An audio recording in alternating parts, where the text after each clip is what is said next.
Alright, kasama natin ang ating best player si Pau Hocson na may 27 points, 5 rebounds, 4 steals, and 1 assist. Sir Pau, grabe yung naging game nyo ngayon.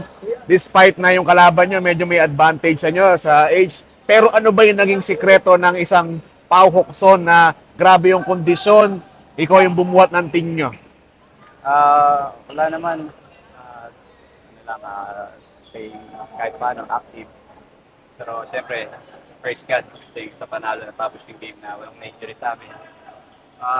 Simula pa lang medyo nakita namin malayo yung difference ng age tsaka ng resistensya. So, minotivate lang namin yung isa't isa na for the past 3 months, halos same level and age yung nakaka-insign namin. So, wag lang ma-intimidate.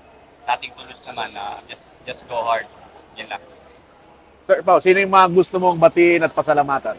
Siyempre, yung family ko, si wife ko, si Jackie, yung anak ko, si Sid, si Baby Adi, yung family ko sa Italy, Hocson, yung Kuya family sa Dubai, sila Irish, mga kapatid ko sa La Union, yung mga boss ko, sila Boss Ryan, Tip Top, Lancaster, Boss Jom.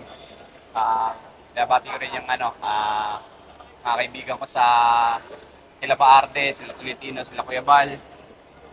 Yun lang. Thank you. And again, our best player, Pau Hocson.